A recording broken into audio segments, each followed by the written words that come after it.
I just wanted to let everybody know for the pre-test, the post-test, and the homework, I want you all to be aware of their settings. So there's different settings so that you know how many attempts you have, how often can you do it, things like that. How are these pre-test, post-test, and homework going to work in MindTap? So this is for the pre-tests, and remember again that the pre-tests, they're labeled in the syllabus, but they're the ones that are called due chapter something quiz. So this is the due chapter 1 quiz, and these are the settings for all of the pre-tests. And what I want you to focus on is you do have unlimited takes allowed for the pre-test. So once again, we're trying to get you to the point where you're completely prepared for the course or the class that we're doing. Maybe it's your first try and you're ready to go. Maybe it's your third try and you're ready to go. It doesn't matter, just so long as you're ready to go. So you got unlimited attempts, you got unlimited time. It'll use your best one, so you don't have to worry about lowering your score by taking it again. It'll use your best score. And it will regenerate algorithmic questions just on the first take for the pre-test. So those algorithmic questions, the ones where the structure is the same, but some of the details, get changed. Once you start a pre-test, that's your pre-test. This question will remain the same for the pre-test. And then question attempt before you get hints is only one. You can check your work unlimited times before the feedback is disabled. So it really is set up to allow you just to give it a go and get the class prepared. For the post-test, remember that the post-tests are called copy of due, chapter whatever quiz. And these ones also, you got unlimited takes, you got unlimited time. However, these ones, you will have new algorithmic questions on each take. So if you don't get it right the first time, you can't just, for example, memorize what the correct answer is and then just keep going through, because they are multiple choice.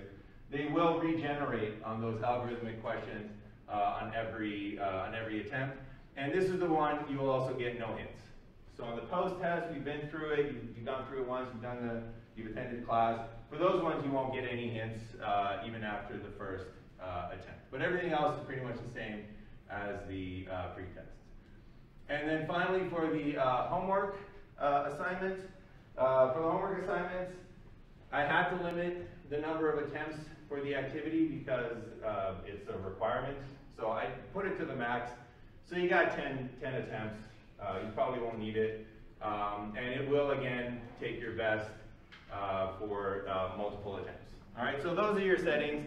This is uploaded in Canvas as a supplemental for the student lecture slides. You'll see in Canvas, you'll see everything is labeled what week and what class it is. So this will be labeled week 01, class 2, so W01C2 is what it is. And that's for your pre-test, post-test, and homework assignments. And I've also uploaded the last lecture to my YouTube channel. I'm trying to find a better angle for the camera, so don't be surprised if the last lecture you only see like this much of me for most of it. But it's up there on the channel, and you can access the channel through the modules in your Canvas. So there's a module for the Paladin Sing playlist. So you can access it straight through Canvas, and it'll take you right to the playlist. And then you can just choose the course that you want to watch the videos for. So, if you got nothing to do on a Friday night, watch some of my stats courses if you're so inclined. But this is the IUSB 2019 Fall Psychology of Learning. All right, so let's get to the introduction. So what we're going to look at today is basically the beginnings, the basics of learning, the sort of why is it that we do what we do, and also why is it that we rely so heavily on animal experiments. So first we're going to start off with why study behaviorism. If you're familiar with behaviorism, you know that very few people use it anymore. It's been replaced. It's been supplanted by cognitive science. So why are we going to do a lot of our work here on things that behaviorists have done? And then we're also going to take a look at why are we focusing a lot of our attention on animal experiments, and do they actually have human applications?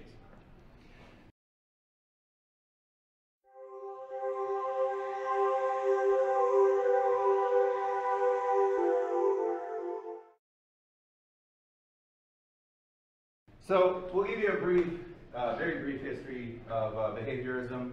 So we'll start off with John Watson.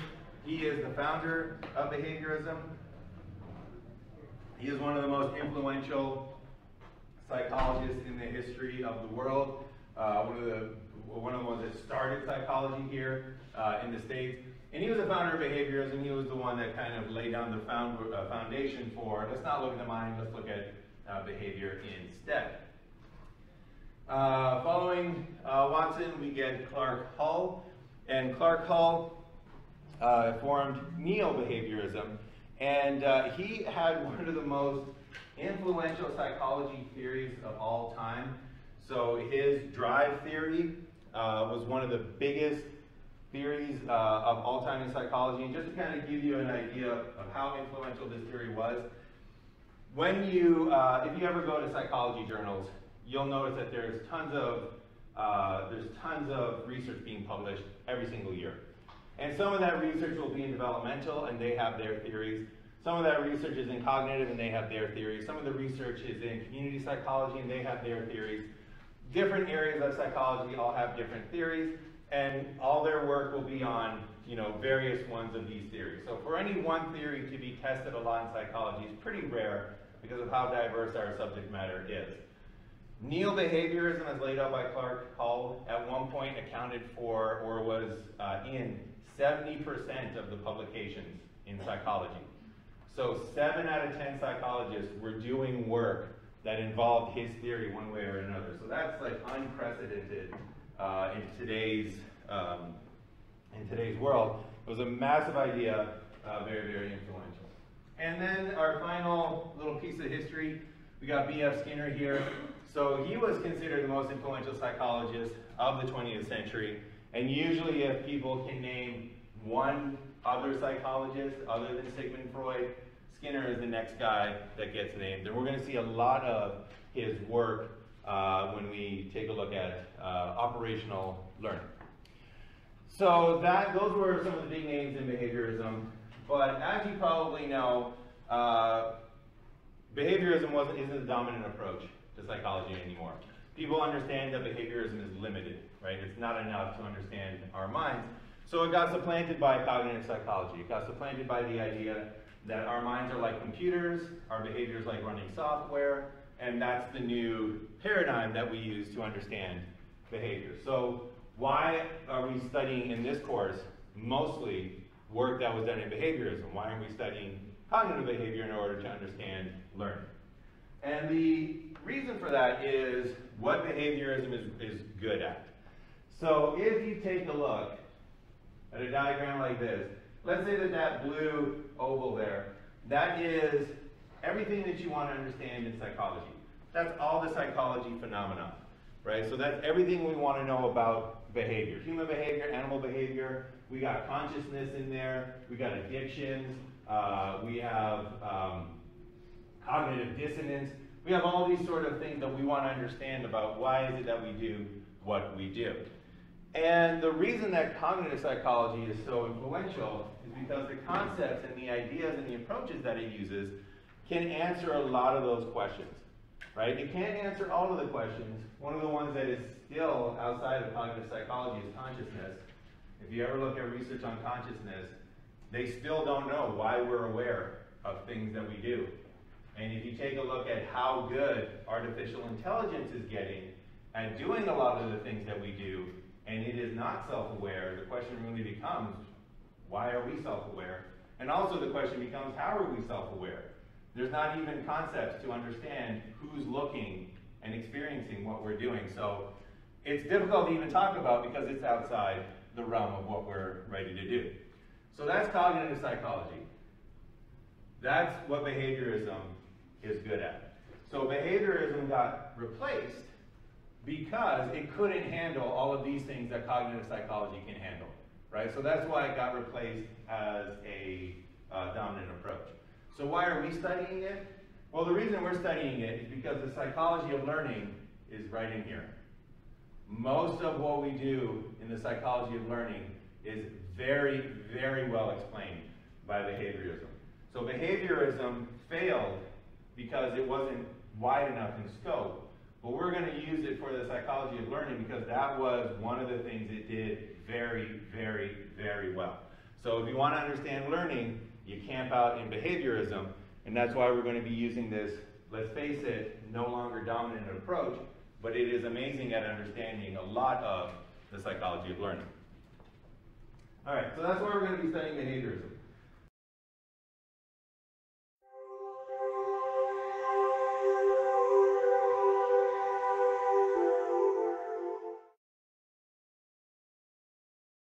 So the next question then is, why are we going to be studying animals?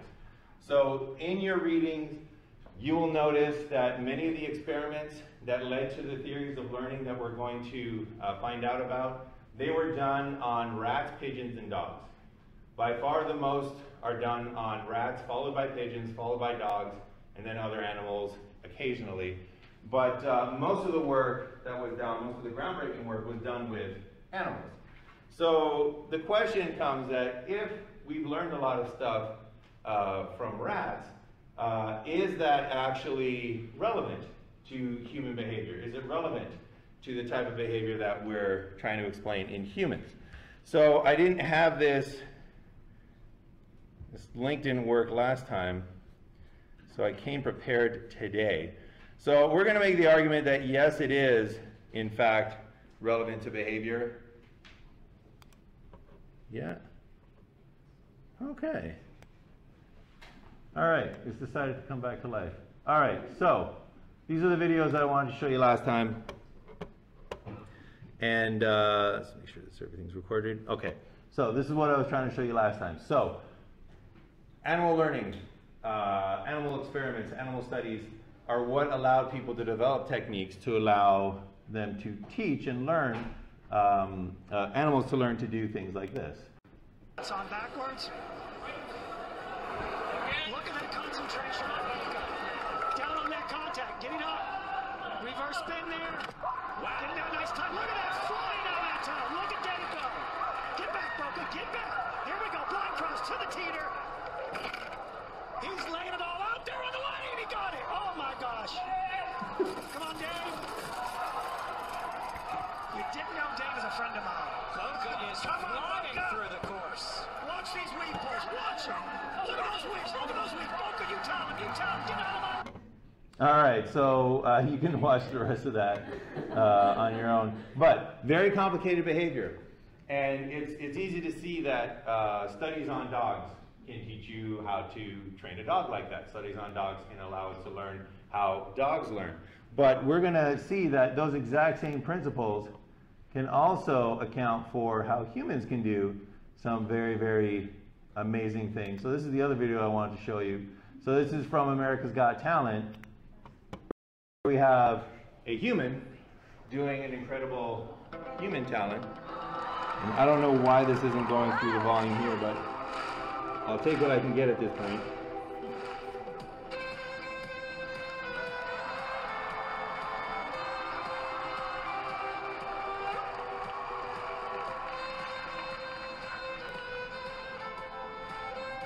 All right, so the same thing that let that dog learn, or allowed that dog to learn, the same principle that allowed that dog to learn the very complicated agility skills that it has, are the same techniques that allowed this child to learn to play the violin like this.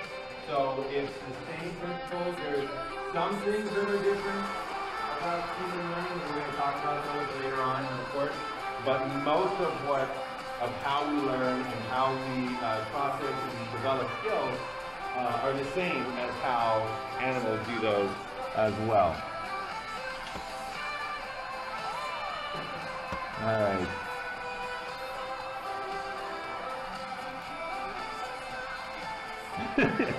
He will not be denied. I'm trying to pause it. Okay, I gotta stop it before.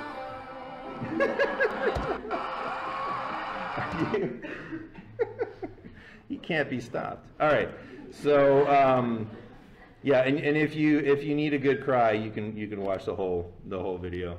All right. So it gets emotional.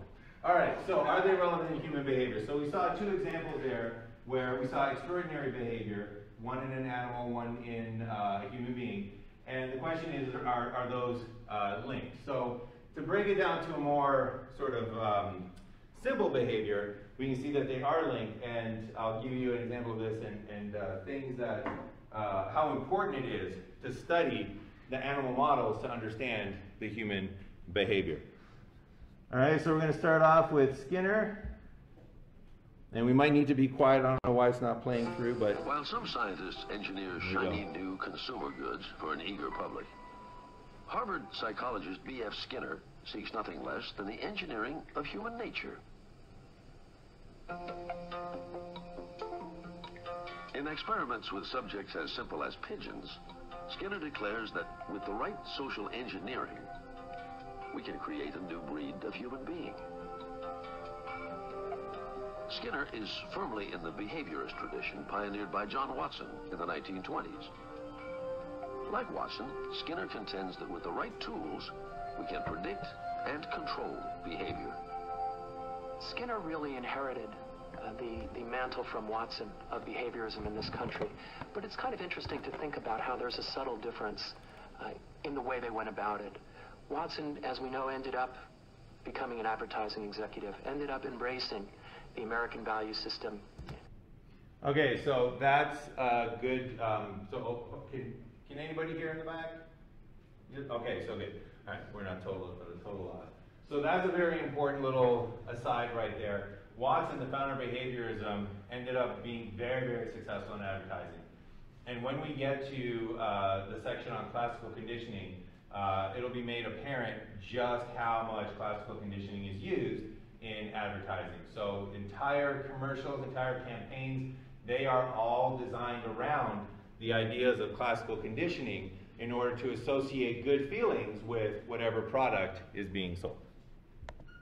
As it existed, Skinner was different. Skinner was a visionary. Skinner felt that through behaviorism, he could influence the world towards a greater humanity. Not meet humanity where it was, but take humanity to a new place through the principles of behaviorism. Picking up where Watson left off, Skinner wants to do the rigorous science to prove that environment is everything. Change the environment, he argues, and you can change the individual. Or in Skinner's case, the pigeon. Skinner himself was a born gadgeteer. He had, in his own early years, as a boy, for example, he developed ways of sorting ripe, I think it was cranberries, from unripe cranberries. He invented a cannon that would shoot things over his neighbor's fence. This was the kind of man he was. He was developing new ways to do everyday things in ways that were more comfortable, more efficient. During World War II, Skinner had developed a pigeon guidance device for the U.S. military. While the Russians had dogs carrying bombs, and the Swedes had seals to blow up mines, Skinner had a plan of his own. Teaching pigeons to guide missiles to an enemy target. At the time, however, the military had no missiles to guide. But Skinner's pigeon research did not go to waste. All right, the military did not want to invite the PR nightmare that would have occurred if a pigeon-guided missile hit the wrong target. So that's why they didn't also go with it, but it was actually more accurate than their guidance systems at the time. And there was a lot of research that was done. Pigeons have amazing visual systems, and there was a study that was done as to whether or not they could form the concept of human or not human. So these researchers showed them pictures, and the pigeons were rewarded if they pecked at the picture and there was a human there, and they were not rewarded if they pecked and a human wasn't there, right? So they were taught to differentiate between pictures of humans and pictures of non-humans, and they analyzed it, and these pigeons were almost 100% accurate, but there was one picture that just about every single pigeon got wrong, and every single pigeon was pecking it, and there was no human in the picture. So the scientists took that picture and they blew it up, and way in the background was this one human that they didn't see, just kind of walking, along a path in the background, and the pigeons saw it and were pecking at it. So their vision is amazing, and there was actually a program where rescue planes and helicopters that would fly out on ocean rescues would actually have a little glass dome underneath them built in with a pigeon inside, and that pigeon would peck in the direction that it saw humans in, and that was used as a way to increase the search efficiency of these rescue efforts. So all it takes is a little imagination on how to use these. You know, hopefully at the end of this course, you won't be using your skills that you get here for guided missiles. You'll be using it for search and rescue, but it is amazing what pigeons can do. He develops a system called operant conditioning to prove that a behavior will be repeated by a subject when rewarded. Repetition leads to reinforcement. Reinforcement to changes in behavior. This hungry pigeon is moving about more or less at random. Sometimes it turns its head to the left. When it does, we reinforce that movement by giving the pigeon access to a dish of grain. Skinner then waits for it to turn further. Again, more food. Ultimately, the pigeon will turn in a complete circle, having learned that only when he turns will he be rewarded. What Skinner was able to do in very carefully controlled studies with animal models was they demonstrate that whole chains of behaviors could be built step by step, so that literally you could teach a pigeon to do complicated behaviors that no one would have predicted possible. All right, I think I found a workaround. Let me just get this in. Let me make sure that we don't blow the speakers.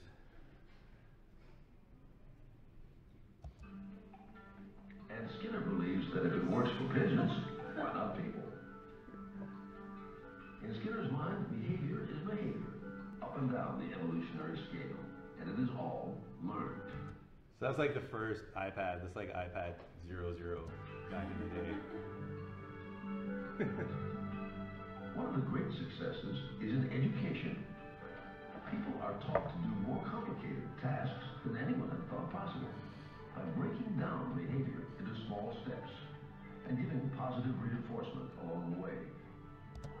All right, so we'll end this little video here because the point has been made that Skinner learned about how to do certain things with pigeons, and then what happened was that was applied to other endeavors such as education. So it's very interesting to see just how education changed because of the work that Skinner did. And some of the things that we take a look at when we take a look at shaping, when we take a look at operant learning, you'll notice that you've gone through that. So one of the things that allowed the pigeons to learn, that allowed the dog to learn that agility training, that allowed the violinist to learn his violin playing, is you start off simple and you break things down into little pieces, things that they can already do, and then you build on that to the wonderful, amazing skills that they could never have done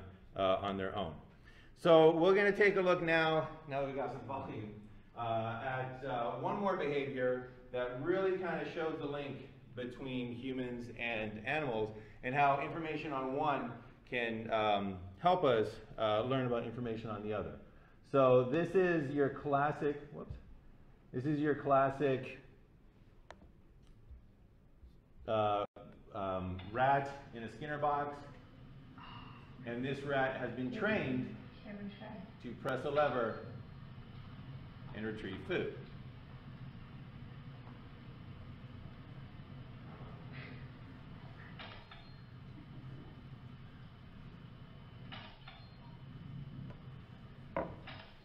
And that rat will press that lever over and over and over and over again. And they have done studies on different reinforcements schedules for this rat. Do you give him food every single time? Do you not give him food every single time? They have also done experiments where they have hooked electrodes up to the rat's pleasure center of his brain, and that rat will just press that lever over and over and over and over and over again, to the point where they had to shut off the sensor because the rat was starving itself. So the rat ignored food to just keep accessing that pleasure center. So you can get a rat addicted to actually pressing this lever, and that addiction and that ability to do that led people to identify a lot of the causes for human lever pressing addictions, aka gambling addiction. So we're going to see this video right now that shows a lot of what we know about gambling addiction, but again, it breaks down to making an organism press a button or pull a lever over and over and over again, and it really opened up our understanding of that when we found how to do that with rats. It wasn't that long ago that if you wanted to gamble, you had to travel a long way. Well, today, to shoot craps or play slots, all you have to do is get in your car. There's probably a casino in your state or right next door. As we first reported in January, there is now casino gambling in 38 states, which use the revenue from gambling to help solve their bloated budget deficits. The main attraction of these gambling halls is now the new slot machines. There are close to 850,000 of them in the United States, twice the number of ATMs. We Americans spend more money on slots than on movies, baseball, and theme parks combined. But with slots, there is the potential for a dangerous side effect, gambling addiction. And more people are addicted to slot machines than any other form of gambling. The story will continue in a moment.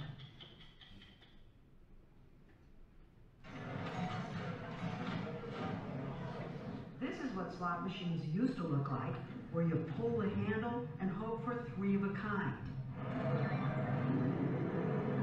This is what they look like today. Okay, so just real quick, you notice the old-timey slot machines, right? They had the mechanical tumblers that went around, and one would stop, and then another one would stop, and then another one would stop. In the new slot machines, everything happens on a computer screen.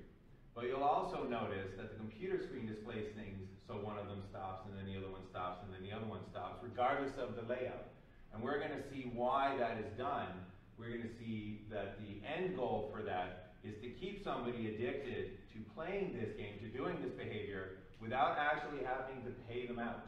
So this technology gave them the ability to go and say, you know, the old design, we don't need that anymore. The old design was kept because it keeps people pressing and pulling those levers without actually having to pay them out. Slots are like high-tech video games that play music and scenes from TV shows. You can play hundreds of lines at once, and instead of pulling a handle, you bet by pushing buttons, which means each bet can be completed in as little as 3.5 seconds. It looks like great fun, but it can be dangerous. No technological reason why it still needs to be designed that way. It's a learning reason, it's a mind reason. Is designing machines that can addict people. MIT anthropology professor Natasha Scholl has studied gambling addiction for over 15 years. She's interviewed gamblers, casino owners, and slot machine designers.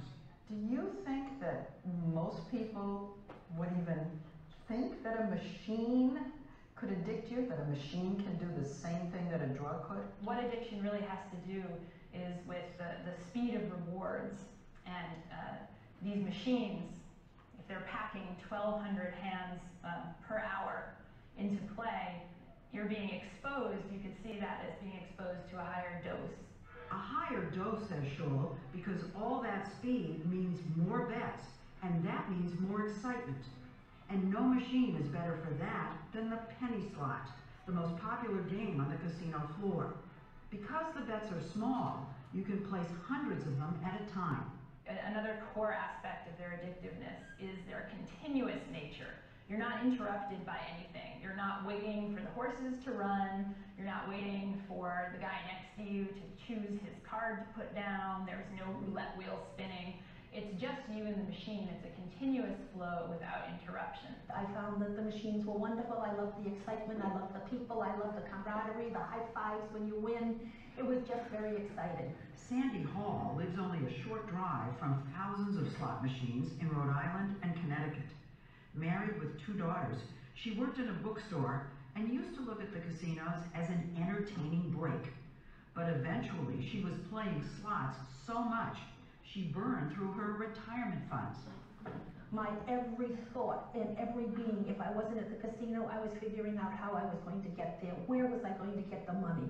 You know, you sound like a heroin addict. It takes your soul, it takes your humanity. All right, so this is a very good example of a theme that we're going to see over and over again in this course. And that's the idea that really bizarre, I don't like to use this word too often, but crazy behavior can be explained by just fundamental learning principles. So if you take a look at this woman, the one that was addicted to gambling, and if you gave her psychological tests, she's probably going to come out typical, right? She's typical intelligence, typical emotional availability, typical on every sort of scale. What happened to her was she got put into this contingency, and that contingency produced behavior. So we're going to see example after example where normal, regular functioning people have veered off into these incredibly bizarre behaviors simply because of the environment and the contingencies that they found themselves in. So that's something that's a good thing to keep in mind, especially if you're thinking about going into clinical psychology, because sometimes there's nothing wrong with the individual. It's the environment that they were in, it's the history that they were in, it's the learning that they went through. Come on, you drive home pounding the steering wheel, promising yourself you're never going to go again, you're never going to do it again. And you know that you're going down, and you're going down, and you're going down. I became, from a nice person, I became a manipulative, deceitful, lying person. Lies just manufactured themselves. You didn't even have to think about it. Marilyn Lancelot, another slot addict, ended up embezzling over $250,000 from her employer in Phoenix, Arizona. My daughters lived within 2 houses away. They did not know I was stealing money or gambling until one day 7 police cars drove into my yard and took me away in handcuffs. That's how they Handcuffs? Yeah. This is gambling for gambling's sake. And the aim is not to win a jackpot. She's not talking about most people who go to casinos. She's only talking about addicted gamblers. Are you saying that they'd rather stay in the game than win the money? And not only am I saying that, but I found instances where gamblers who won a jackpot then became irritated because it stopped the flow of play. Researchers at the University of Waterloo in Canada measured how players respond physiologically while they gamble, and showed that the new machines can make them think they're winning, even when they're not. The gambler almost always gets some money back. If he puts in $1, he might get back 50 cents.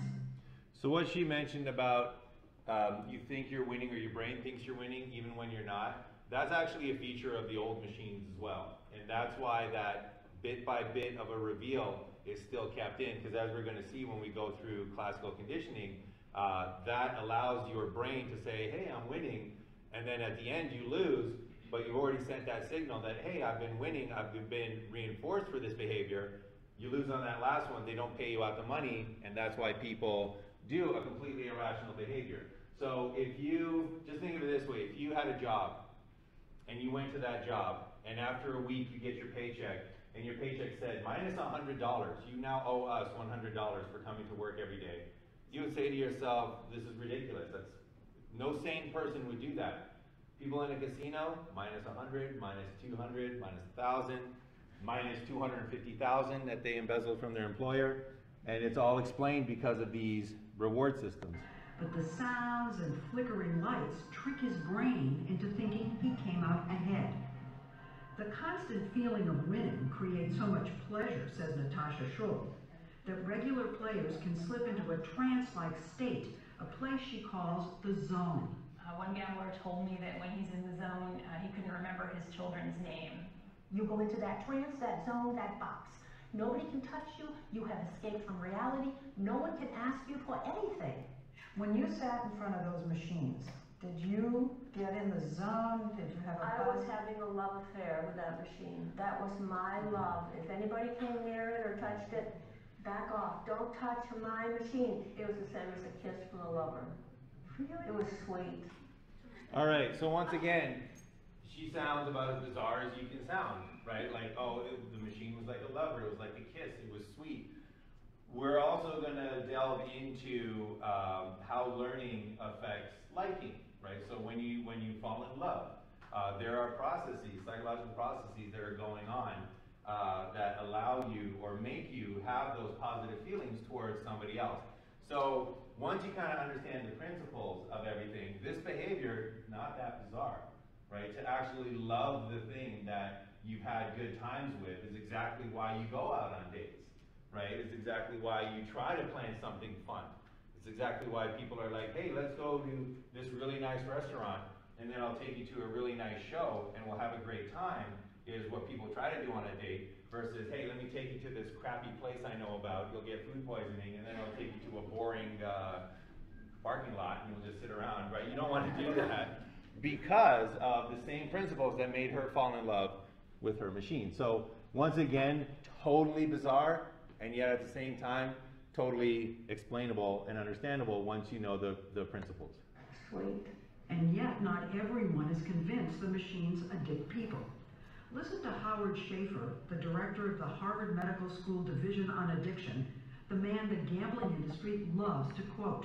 And your position is machines are not addictive, right? That machines, inanimate objects are not addictive? Machines didn't make me do it. If slot machines caused addiction, then most people who played slot machines would develop addiction, and it's the opposite. But at one point, you said slot machines were the crack cocaine of gambling.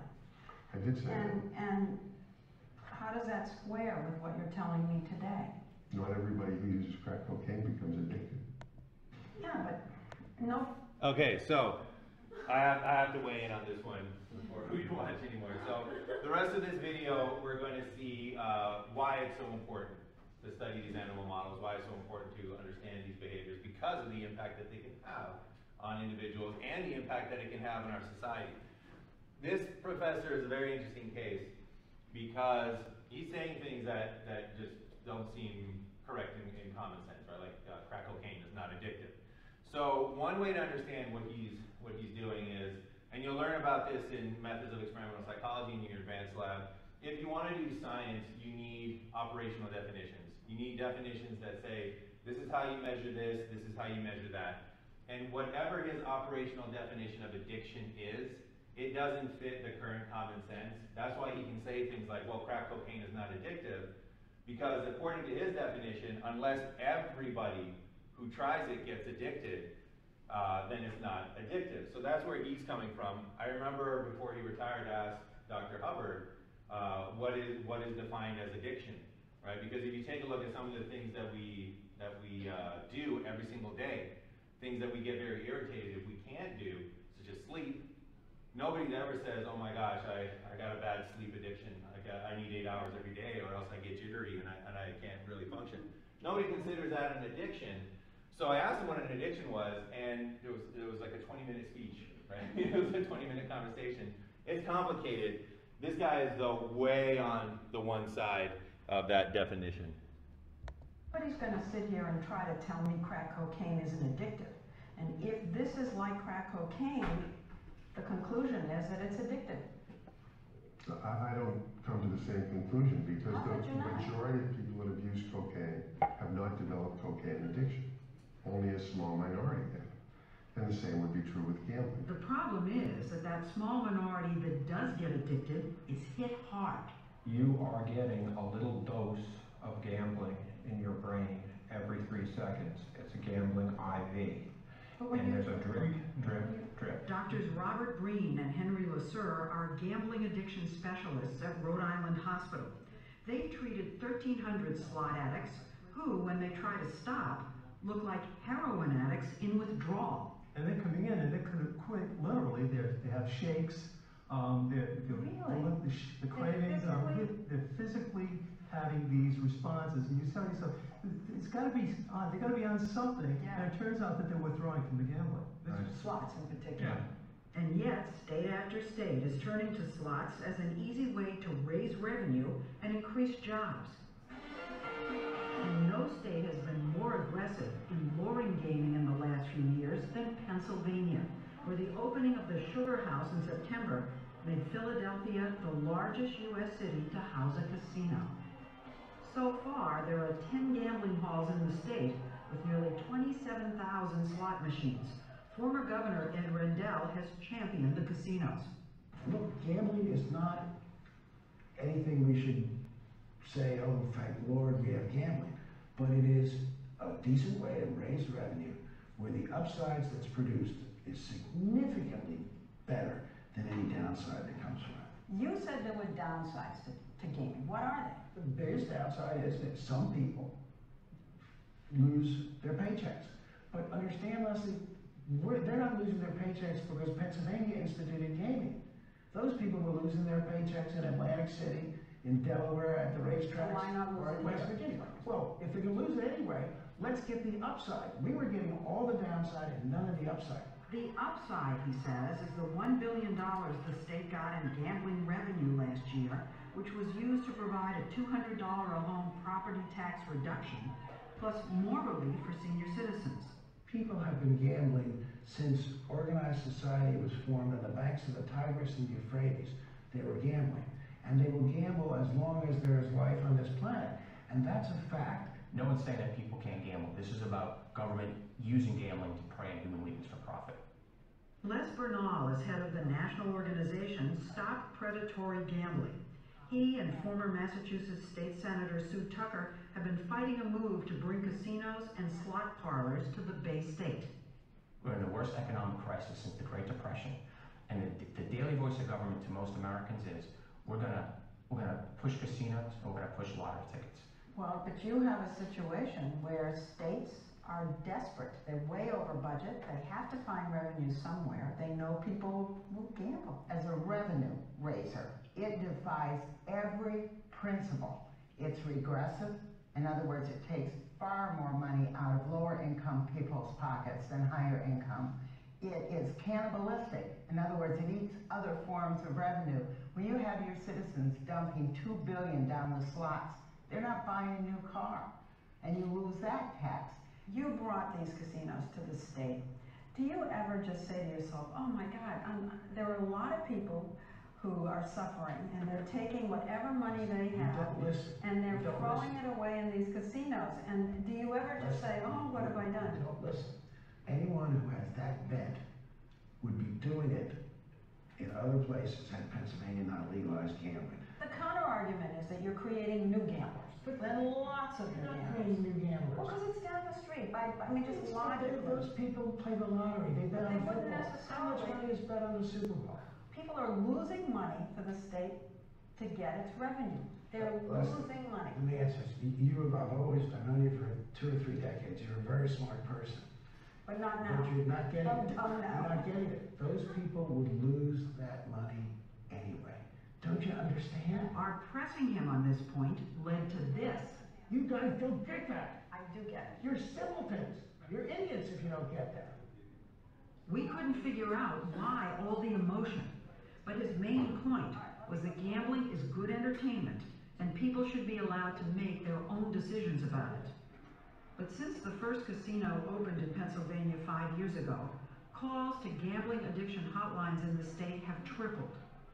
Sandy Hall says her problems didn't start till 3 casinos opened near her. I cannot read my local newspaper without having full-page ads of upcoming events and slot play and free this and free that.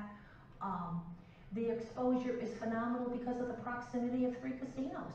Fewer than 25% of Massachusetts residents went out of state to gamble. That's a lot of people. 75% didn't. I know what That's the group the industry wants. They want the 75% that can get on the tee and go to a nearby casino and get in trouble with gambling. That's the playbook. All right, so that was gambling addiction. And again, much of what we know about designing slot machines came from studies on rats and what will make them press that bar over and over and over again. What will make them press that bar for less food over and over and over again. And then also on the flip side of that, treatment for gambling is based on a lot of research that took a look at rats and said what will stop them from pressing that bar over and over and over again. So we're going to see a lot of, again, and I'll do this, I'll tie together parallels from what we learn about animals and human behavior throughout this course. So any comments or questions on that before we go on to our next example? All right, yep. So they're saying that some people are just more susceptible to forms of addiction and different forms of addiction, basically? Like they are more likely to experience that pleasure from those simple tasks like pushing the button? I think, I mean, there is individual differences across, across people. I know they learn at different rates, but one thing that we'll find is that these principles, they work on just about every single individual. They're almost universal learning principles. So the things that they mention about, the immediacy, right? We learn better, our behavior changes more when we get immediate feedback. The things that they learned, they said about proximity. Most things we learn better when they're very proximal. That's why slot machines are so addictive, because when you win, the money's right there, right? It just pops up and you're like, oh my gosh, here's my money. You don't have to go anywhere to get your money. You don't have to stop, right, to extend that time. And that's why other things are not as addictive. If you've ever played poker at a casino, sometimes it takes a while. You're sitting on your hand and you're like, can we make a decision? Can we get this tournament finished? So it doesn't have quite that effect. Now, one of the things though is that it's not going to hit everybody the same, but that also gives us clues as to who can get addicted and how they get addicted. So the one thing that we'll see is that addiction oftentimes takes this form of what is known as shaping.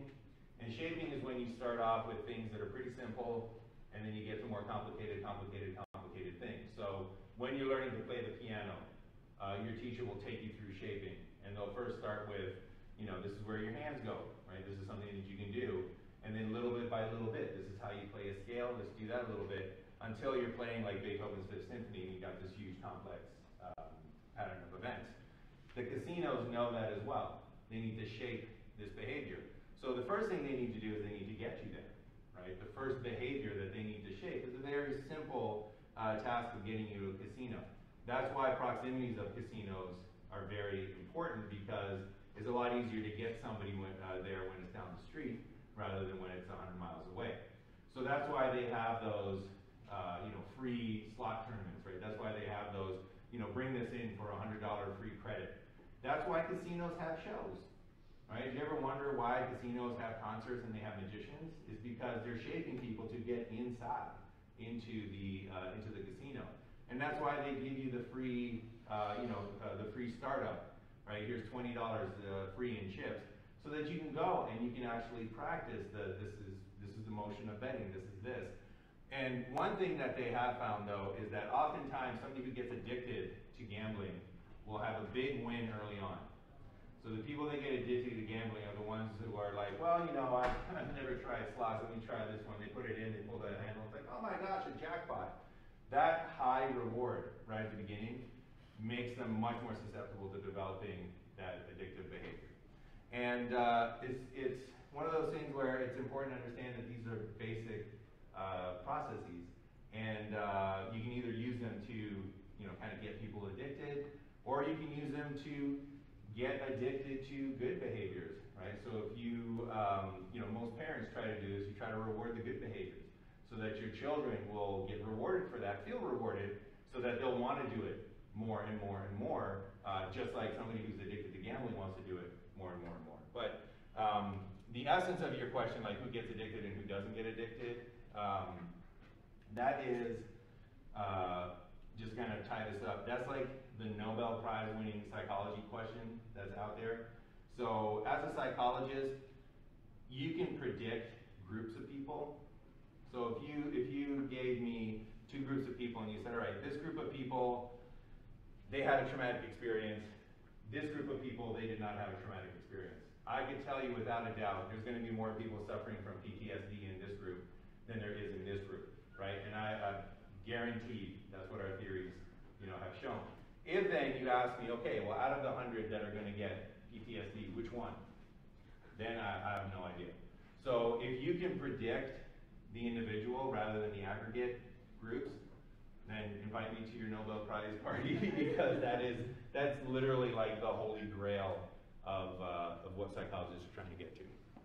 Any other questions, comments about this? All right.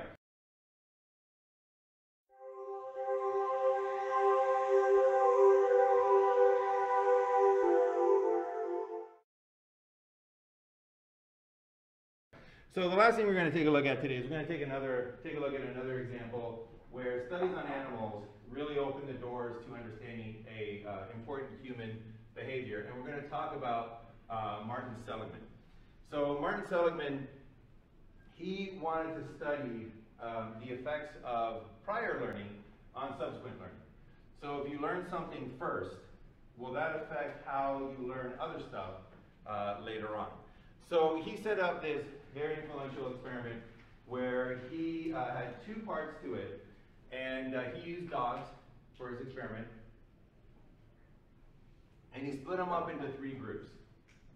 So every dog was run individually, but dogs in group A, they would be placed in a room, and for a predetermined period of time, let's say it was a 10-minute session, they would be placed in that room, and they would just wander the room for 10 minutes, and they wouldn't get shocked. All right, so importantly, Group A in part 1 received no shock. Group B, on the other hand, when they were placed in the room, when these dogs were placed in the room, they would receive a shock. So the floor would start to be shocked, but there was a panel on the side of one of the walls where if they pressed that panel with their nose, the shock would turn off. So they had escapable shock. They were able to escape the shock once it occurred. And then Group C had inescapable shock. And the dogs in this group, they were in another room. And when Group B was shocked, they were shocked as well. And when Group B turned off their shock turned off as well. So that's a very important thing to remember, was that the dogs in Group C were shocked exactly the same amount as the dogs in Group B. The only difference was that the dogs in Group B, their actions turned off the shock. The dogs in Group B, their actions did nothing. Right? They could press the panel did nothing. They couldn't turn off their shock on their own. But they were not more shocked than Group B was. So what eventually happened was that the dogs in the no shock condition, they just sat in that room wondering what's going on. The dogs in the escapable shock condition, they learned that pressing that panel would turn off their shock. So they eventually learned that, oh, when the floor starts to be, starts to feel painful, I'm going to go over here, I'm going to press this panel, and the shock will turn off. So they learned that behavior. And the inescapable shock group, they didn't learn that because there was nothing to learn. Their panel did nothing. So they were probably just wondering, why am I still getting shocked? So that was part 1. All right, so no shock, escapable shock, inescapable shock, and importantly, exact same amount of shock between those two groups. All right, part 2. In part 2, every dog got the same treatment for part 2. And what they were done, what happened was they were placed in a room that looks like this. It's called a shuttle box. And they would have 2 halves of the room separated by a hurdle. And there would be a tone that would play. And after the tone played, the floor would start to be shocked on one side of the room. And the dog could escape that shock by jumping over to the other side. And then while it was on the other side, there would be no shock. Then a speaker would play a tone. After a few moments, the floor would start to get shocked, and it could escape once again by jumping over to the other side. So it could learn to escape the shock by jumping once the shock began, and then eventually it could learn to completely avoid the shock by hearing the tone and then saying, uh-oh, I'm going to jump over to the other side, and it wouldn't be shocked at all. So the question is what happened to our three groups? What happened to the dogs who had prior learning that was different when they were all given this task to learn? So we have our three groups now in the same task. Did they learn to jump over to the other side? Well, Group A, who previously did not experience any shocks, they did learn to jump over to the other side. So they learned the hurdle response, they learned to avoid the shock, they had successful learning in part 2. Group B also learned to avoid the shock. And I don't know the particulars of their trajectory. I would assume that at the beginning of this stage, they were looking for the panel, going, where is that panel that worked so well in the past? But even with that prior learning, they were able to learn to jump to the other side to avoid the shock. The big result, the reason why this experiment was so influential and so famous, was what happened to Group C. Group C did not learn to escape the shock. So even though they were completely able to, even though it was completely possible for them now to escape the shock, Group C could not learn that jumping response and basically just kind of lay down and took it, whimpered, just put up with the shock until it was over, and never learned that response. So they had the possibility, but it was their previous learning that prevented their new learning of this behavior. Any questions on that so far? All right, so Seligman took a look at this, and this is what helped develop the idea of learned helplessness. So these dogs in inescapable shock condition, they had all the power to escape their shock, but they didn't, and that led to the idea of learned helplessness. That learned helplessness helped us understand massively what is going on in people with depression, how depression develops. So those dogs in Group C had depression-like symptoms, in their behavior, and it basically allowed Seligman to come up with a theory of why is it that some people develop depression? Is it because they were ineffective in their previous learning history? So this is an example, this is the reason why people are so focused on bullying these days. Because when you think of bullying in a school, what that is it's an inescapable shock. Especially if you went to school in the old days where a person's response to a child when the child says, oh, I'm being bullied, was basically, well, stick up for yourself. Now go off and play, I'm busy smoking cigarettes in the back of the school or whatever. That used to be the response. The response used to be, you're not tough enough, go toughen up, right? It's just a rite of passage or whatever. They have found that people that were bullied in elementary school, in high school, develop these bad learned helplessness, depression-like symptoms. So we see this all the time, maybe in ourselves, maybe in our friends, when somebody is stuck in a abusive relationship. And you ask them, you're like, you on the outside, you're looking in and you're saying, look, just leave the person, like just go, they're bad for you. Just, what you're saying is just jump to the other half of the room, and they're like, no, I can't, I don't know what it is, I'll be alone forever, I just can't do it, I'm just gonna stay with them, I'm gonna stay on this side of the room and I'm gonna get shocked. People in horrible jobs with horrible bosses, right? You might look at them and say, look, this job is killing you. You have skills, leave. Just go, quit, find another job. Jump to the other half of the room, and they'll be like, I can't take that chance, I can't lose this thing, I'll just put up with it, this is what it's gonna be, that's just how it's gonna go. So it really helped understand some of the causes of depression and identify those behaviors that actually lead to depression, such as, being bullied. And furthermore than that, he used this also to develop positive psychology. So positive psychology, I remember when I first heard about it, I jumped to the conclusion that positive psychology is probably some sort of like, ooh, we're going to be happy all the time and just focus on positives and let's all be good to each other. Does anybody know what positive psychology is? Did anybody think it was like that? It was like a kind of hippie love fest type approach or anything like that? Okay, that's what I thought when I first heard about it. Positive psychology is actually the idea of taking somebody and using psychology to make them super at different skills. So most of psychology before Seligman was what could be termed as negative psychology. So you have people functioning at a normal level, and if they dip below that level, that's what psychology is going to be used for. It's going to be used to take a look at people who are not functioning at a normal level, and let's bring them back up to normal. What Seligman noticed is he noticed that some dogs in group C, they didn't give up, right? Some dogs, few, very few, some dogs did learn to jump over to the other side. So he started studying, well, what are some of their traits? What are some of their ideas? And how can we take that knowledge and take a look at people who are functioning normal and make them super functioning?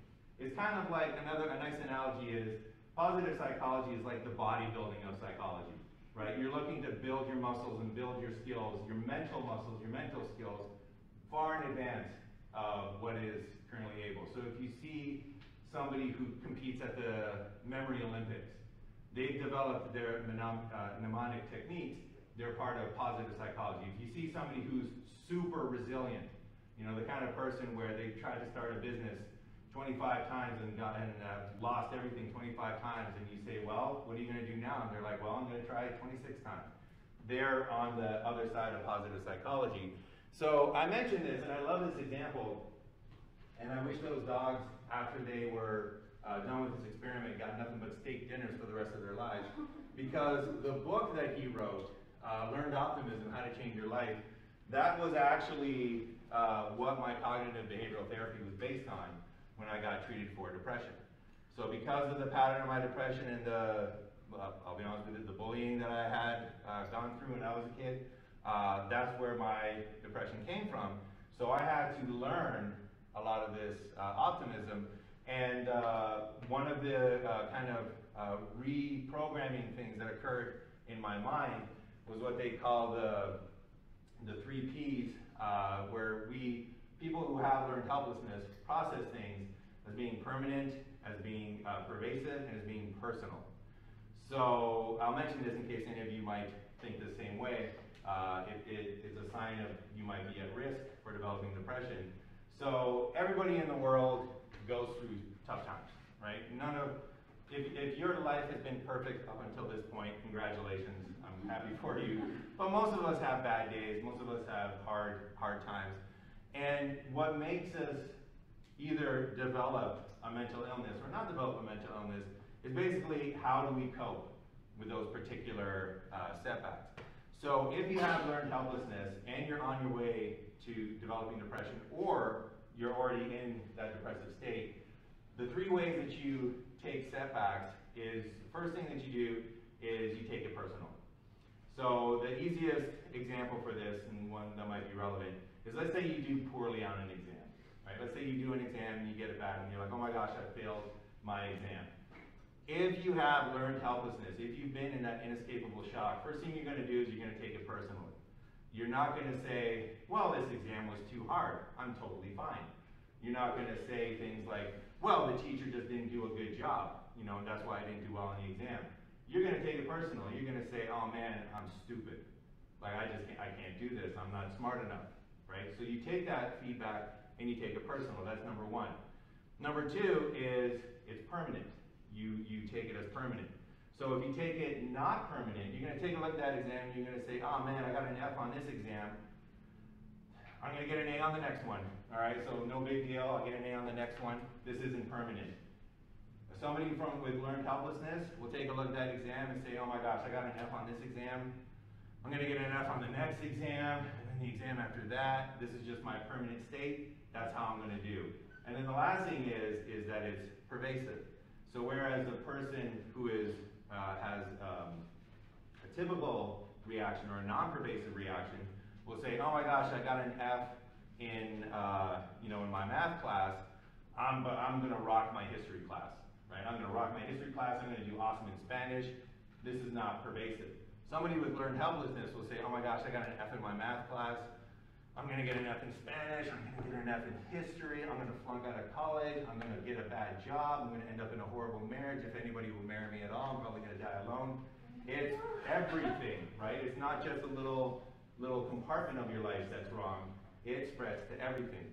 So all of these sort of things were what needed to be reprogrammed in my mind when I went through that cognitive behavioral therapy, and literally all of it came from an experiment on 3 groups of dogs. So when you are reading your studies and you're reading about the rats and the pigeons and the dogs, always keep in mind that link. It'll help keep you motivated, it'll help keep you on task and focused, that, you know, while we're learning about all these animal models of learning, it does mirror what humans go through, how humans learn, and importantly, what you can do for humans based on these learning principles.